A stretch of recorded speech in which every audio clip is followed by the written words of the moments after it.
The book of Lamentations has never really been my favorite book. I don't think it's even on my list of top 10. It's not something that excites me or makes me feel happy.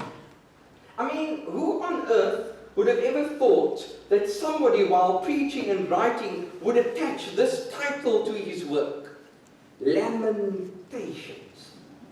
The very word just drips with negativity and struggle.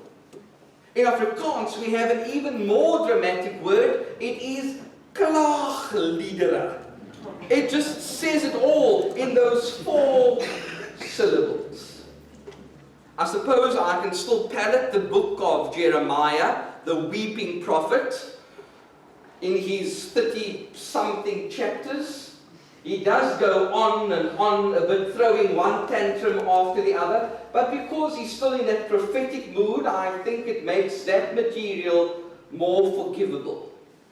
But as one goes into his second book, his to be continued bit, I think the Lamentations are just a bit much.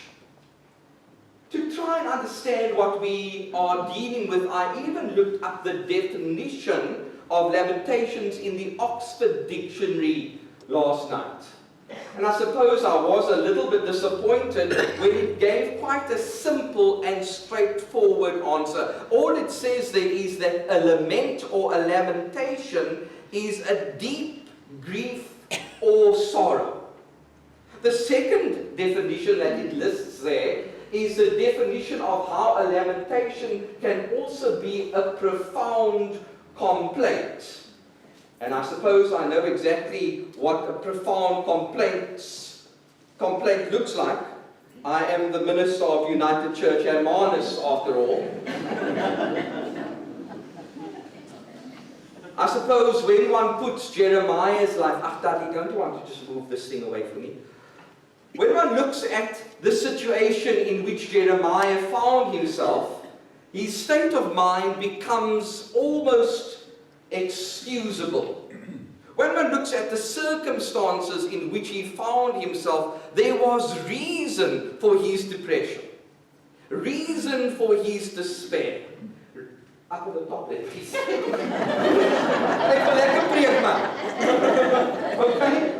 I was saying, when one checks out the situation of Jeremiah of old, you will quickly see that his lamenting was valid, that his heart soreness was justified. I suppose in many ways, every now and then, I also feel like doing a serious load of lamenting. Sometimes when I look at the condition of the world, not to mention the condition of this country, I sometimes feel like either hiding my head in the sand or running a mile. But then, of course, I wonder who's going to look after you when I'm gone, and then I stay. But sometimes there is the temptation of just wanting to cry 24/7 when we think of how bad and how mad and how sad things are out there. And so this lamenting thing doesn't belong only in the Old Testament, 600 years before Jesus made his appearance, but it's still around today. The potential and the possibility of living a life of lamenting.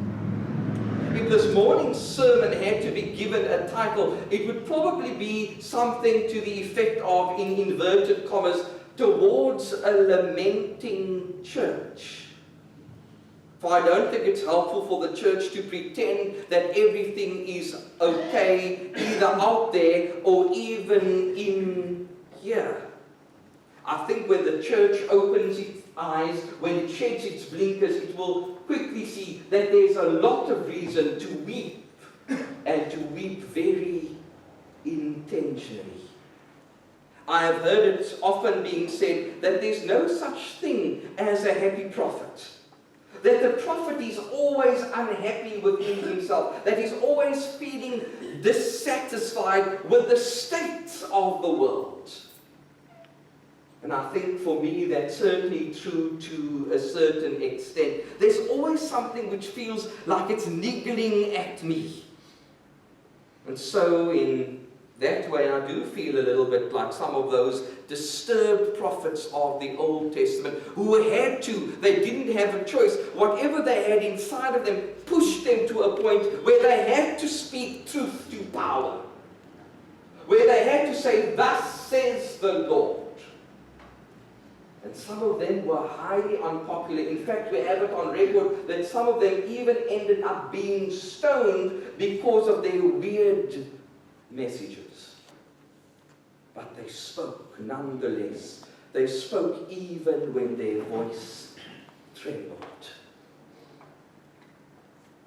And so today I come to you with a whole lot of uneasiness milling around inside of me. For I think I mentioned to you earlier that my weekend away was okay. Wasn't the best weekend I have ever had. But it quickly became worse when I returned to Hermanus on Sunday night. I didn't expect the news that was awaiting me on this side of the mountain. Because I was met with the awful, awful tidings of that terrible attack in Onrus. And let me tell you, I have not been able to come to terms with it. And so on Sunday night, all I did was toss and turn. And then that whole story repeated itself on Monday night. I just couldn't sleep. I was having a sleepless night, second to none, having become so acutely aware of the world and its brokenness, and of the evil and wickedness that exists just literally down the road.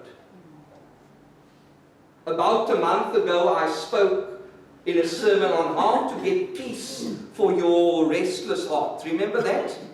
And I gave you some steps that would lead to having a peaceful heart and a peaceful life. But I'm ashamed to have to confess that for 2 days running, there was no peace in my heart whatsoever. For scenes of what happened on that fateful night kept on playing over and over and over again, tragically, in my mind.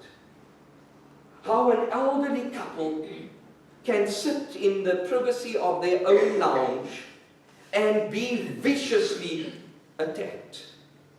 And as you know, Mr. Pretorius eventually died because of the harm that had been done to him. Somebody held dear in this community, somebody who had been respected as a long-time businessman in this community. I can't think of a more horrible way for somebody to die. This is no longer happening in faraway Joburg. It's happening here in the town which you and I love so fondly, our very own Hermanus. How do we respond to this kind of darkness? How do we respond to this kind of diabolical destruction right on our doorstep?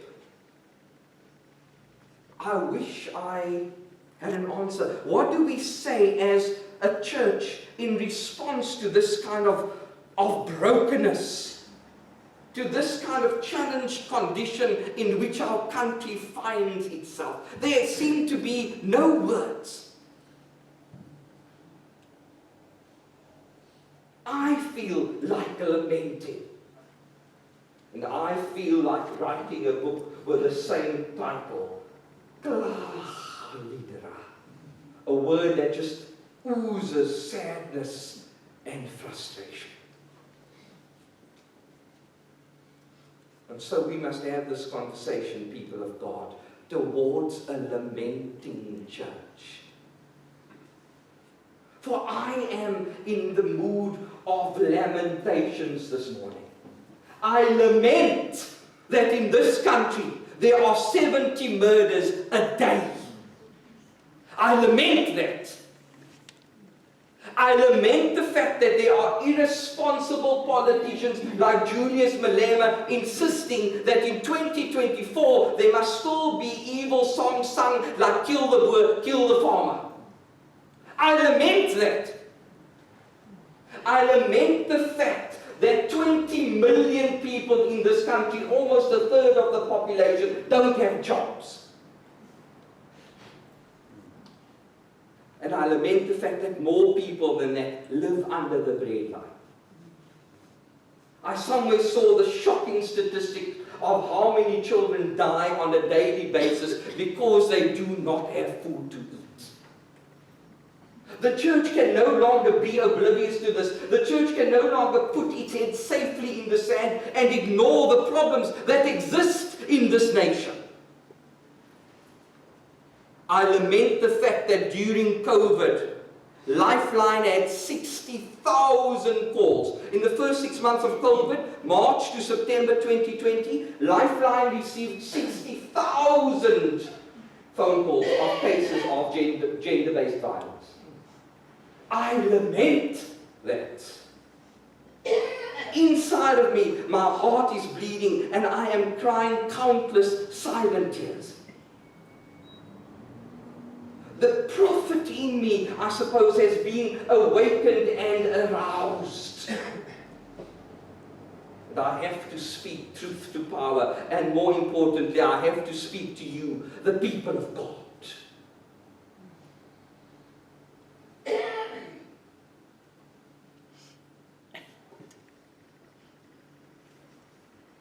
At the funeral of Her late Majesty Queen Elizabeth II, as the day came to a close at Windsor Castle in St. George's Chapel, in those moments where that grand coffin was lowered into the vault, there was a lone piper who played a Scottish lament on the bagpipes. It was the haunting piece called Flowers of the Forest. I have prepared a lament of my own for this morning, and I'm going to play it now. It's a piece in a minor key. It's by a composer von Gluck. It's called Melody in A minor. And I'm going to be dedicating this piece to everyone who has suffered and died at the hands of another human.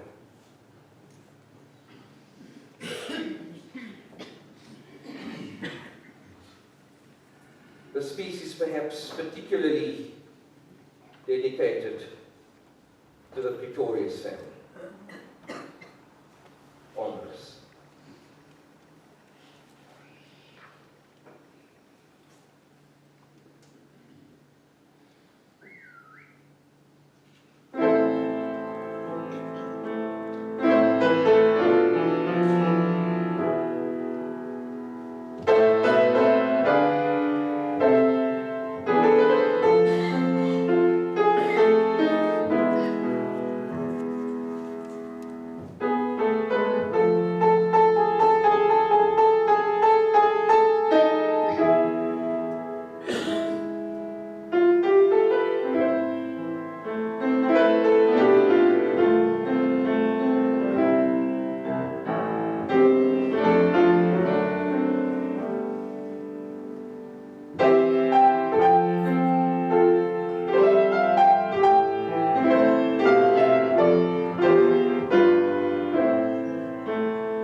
I don't speak of myself as the resident minister here, simply because I think that's an inaccurate way of speaking about me.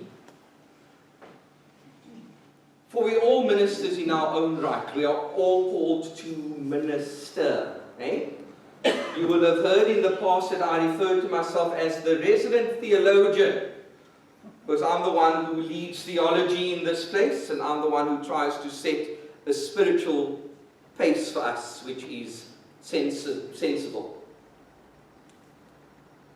And I've been preaching for many years now, 24 years. I know I look too young for that to be possible, but here I am. My first sermon was in January 2000. And so I've been preaching for almost a quarter century, and I've studied intensely, and I've followed the rigorous path to ordination. I've got enough qualifications, I suppose. But there still come things into my ministerial life that trip me up.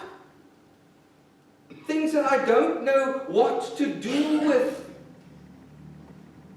And the state of the world is perhaps one of them. I don't know sometimes what to preach anymore. What does one say to what we are confronted with on a daily basis? I had to sit earnestly at the feet of the Lord this past week as I needed to discern what message to bring you. And I had to prayerfully and carefully consider it.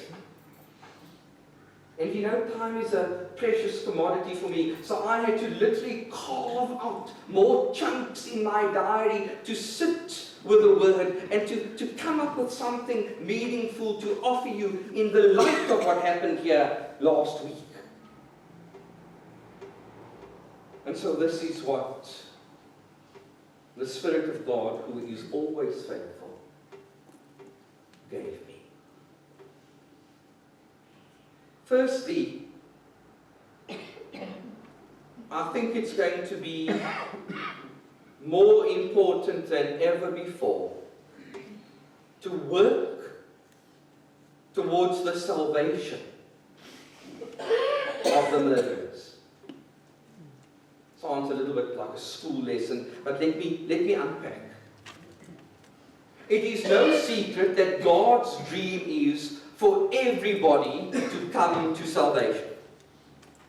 The whole of Scripture teems with passages that indicate that, but perhaps none as clear as 2 Peter chapter 3, where the author there says that it's God's goal for every person, white and black, rich and poor, simple or educated, to come into life-giving relationship with Jesus Christ, to come to the knowledge of the salvation that only Christ can bring.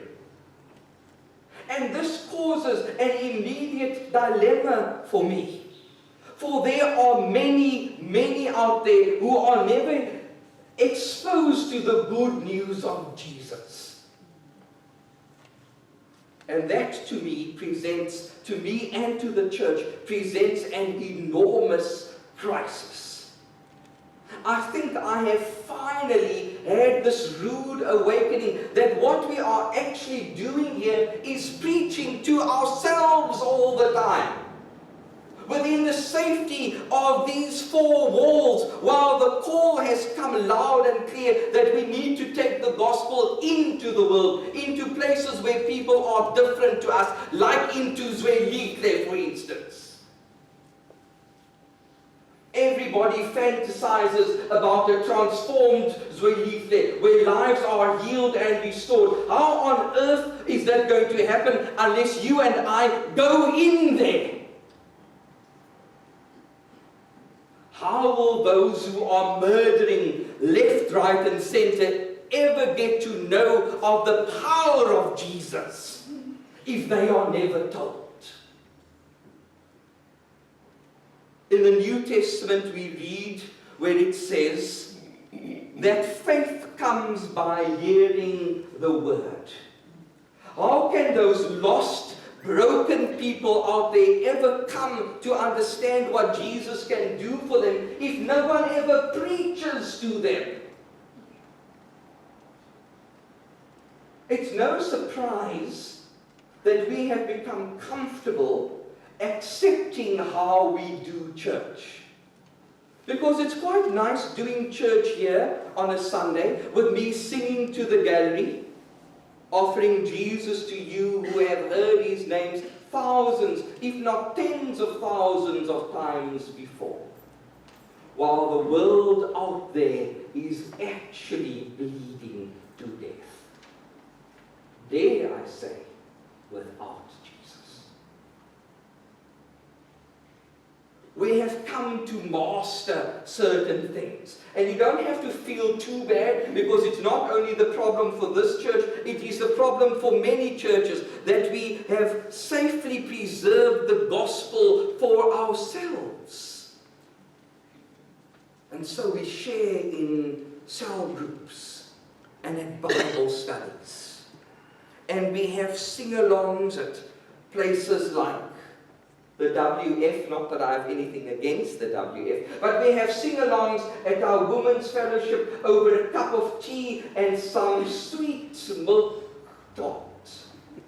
And so we pray amongst ourselves where it's comfortable and convenient. While out there are people who are not changing. Why? Because you and I have not introduced Jesus to them. That's the reality. Places like Zwelithre will not automatically and magically change overnight. Those who partner with God and who are passionate about partnering with God have to actually go in there and tell them the tidings of salvation, and tell them the tidings of restoration, and tell them the power, about the power of the cross and God's liberating love.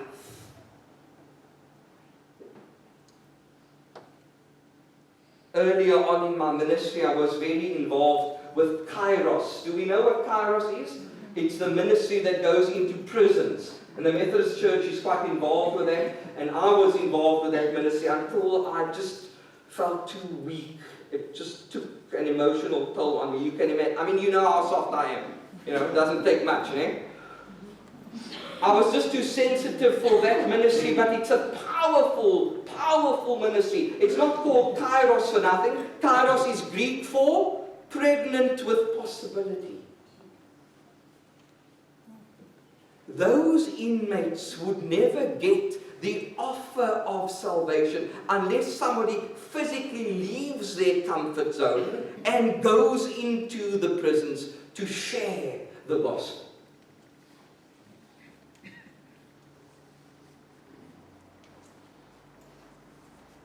God's dream is for no one to be cut off from Him.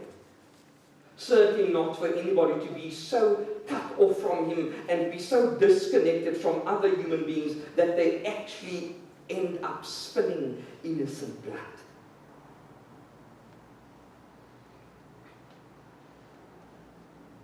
It's awkward for me to say this, but the transformation of the world is in the hands of the church. Was it Malcolm Foster who always said in his preaching here that if you want to serve Jesus, you better roll up your sleeves? God's ultimate wish is for everyone to come to the knowledge of Jesus and how He can alter lives for the better and for good. The second thing I think we must pay a little bit of attention to this morning is we probably have to work out better ways of supporting each other, because no man is an island. Eh? I cannot tell you how close I got to visiting Mrs. Pretorius in hospital this week. Because this whole darn thing has been spooking at me like you cannot believe. And I almost forced my way into the ICU at our hospital. And I just wanted to be there. I just wanted to hold her hand. No words would have been necessary. I was just going to offer her what we as theologians call the ministry of presence. In short, we call it MOP. I just wanted to sit there with her a little bit and share in her crippling pain. The time has come for us to take our relationships more seriously and offer each other more care and support, for times are tough and they might even get tougher. In Genesis 4, as the first murder was committed, the Cain and Abel drama, the one brother asks of God quite an unkind question, I suppose.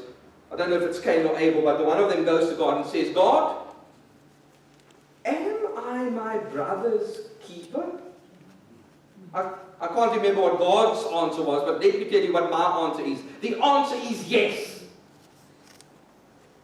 That we live in times where we have to have each other's back because the world is a cruel place.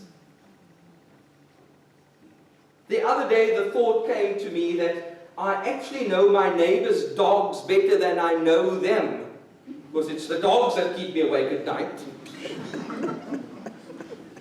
If anything happened in my household, they wouldn't know, and vice versa. Perhaps the time has come for me to go and introduce myself to them, and maybe even take the risk of asking their phone number, so that when I need them, I could contact them, and the other way around. Perhaps the time has now come for supportive and caring relationships. We have to support one another in this difficult time and keep each other safe.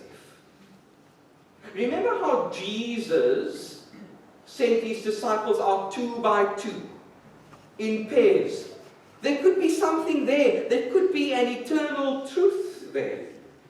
That we are our brothers or our sisters' keepers after all.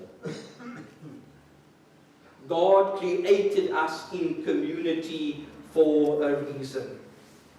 And whether you like it or not, your friends' and family's well-being is your responsibility. That famous poem by John Donne, he wrote it during the bubonic plague in England. He was the Bishop of London, based at St. Paul's Cathedral, and during the bubonic plague, where people were dying all over the place, he wrote this poem called, it's an epic poem, No Man is an Island, and the last words of the poem are as follows: Send not for whom the bell tolls, it tolls for thee. And of course we have gone with the most obvious interpretation of those words, as in, don't ask for who the death bell is ringing, because it's ringing to announce your death, because you're going to be the next victim of the plague. But when one looks at the poem with a magnifying glass, you will very quickly see that that wasn't the author's intention. That he was actually saying that when somebody else dies down the road, it affects the whole. So if somebody else is attacked and brutally murdered, it affects the rest of us. There's no getting away from it. On Wednesday evening at the Life Group Communion, many of you weren't here, so I'm going to dare tell the same story of how in the Methodist Church, the presiding bishop, who's the highest power in the Methodist Church, the presiding bishop once released a little booklet with the title, The Church Has AIDS. And he was heavily criticized for this work, because how could he make such a statement, such a wild statement, that the church has AIDS? And so he's, whatever we call him, not Holy Father, what would have been? Your Grace, I suppose. Whatever it was, we had to say to him, Your Grace, explain to us, what do you mean with this awful title that the church has AIDS? And in his explanation, he made it very clear that some of the members of the church had AIDS. And that meant that the whole body had AIDS. That it was a struggle for the whole church of God, not only for those who had been infected by the virus. And so if there's a problem in society, it's part of the church, and the church is part of it. And so we cannot escape reality, and we cannot live with our heads buried in the sand. No man is an island, sent not for whom the bell tolls, for it tolls for thee. And if something bad happens to your brother or your sister, your neighbor, in other words, you are also affected. And so you need to think long and hard about ways of how you're going to support others in our community who need it most. So firstly, we need to work towards the salvation of those who don't know Jesus. And secondly, we need to learn to support each other. And gosh, I'm now seeing that all three of my points begin with an S. How's that? It wasn't planned. Makes it easier for you to remember, okay? The salvation of murderers. Secondly, supporting one another. And thirdly, we need to learn how to stand firm in these challenging times. Instead of feeling daunted, which we so easily do, you and I need to learn to stand firm in our faith, no matter what. And we need to be certain of what we believe. Paul's grand theme in his pastoral letters is this: stand firm. He says it all the time.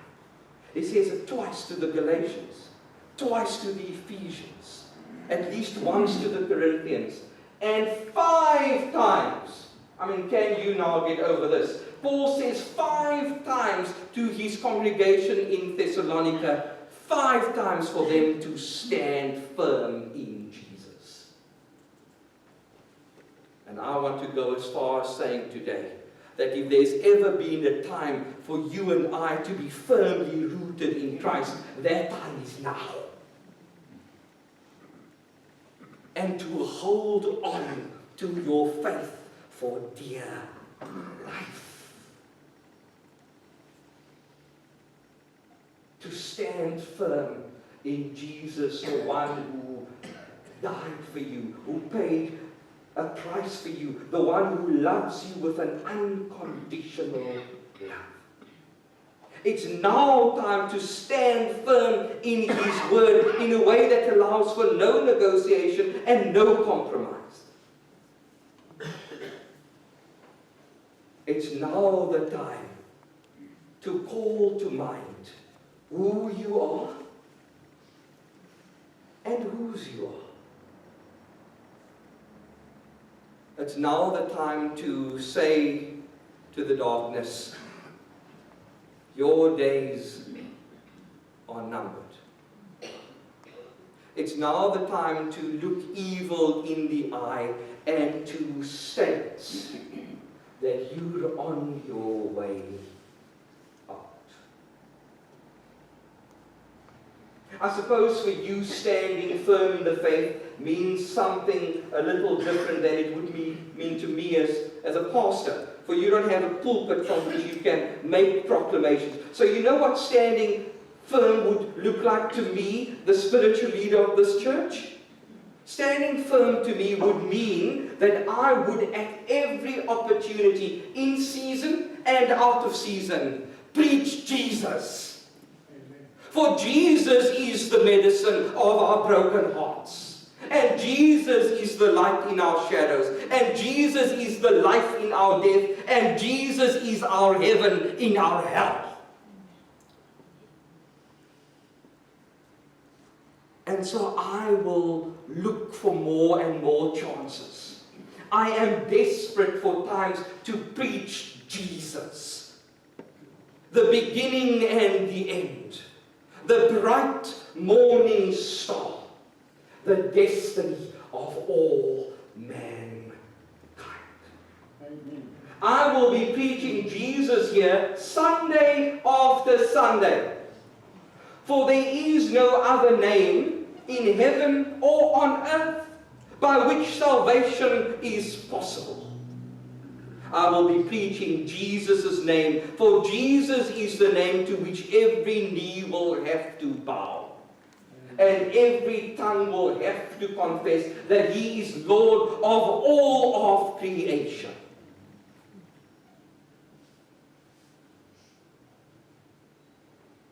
The church's lament will be short-lived. The church's crying is going to be brief and temporary. The church's klaaglied, that word's growing on me. The church's klaaglied is going to be short-lived. Because the church is standing firm in what it believes, and the church is already casting an eye to the horizon. Because you know what? Beyond the hills of time, God is preparing a place for us where we will be happy, and where we will be safe, and where we will party and dance and eat and laugh.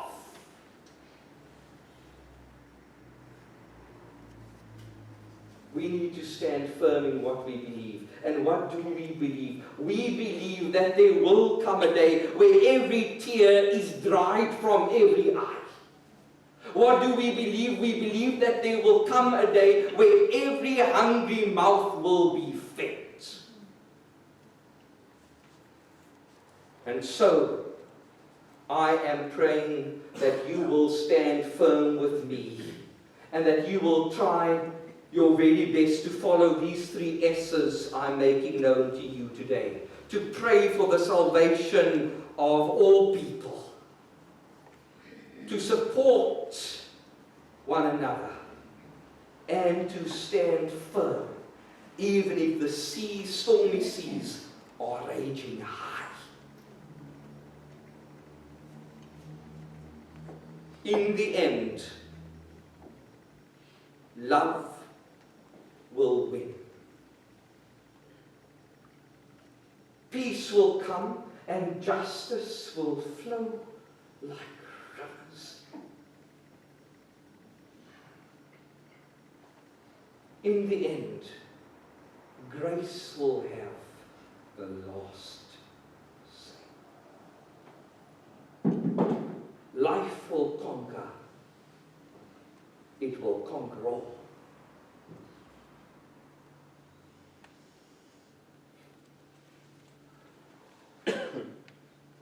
In the meantime, we need to get ready for that day where everybody, and I mean everybody, will be singing the praises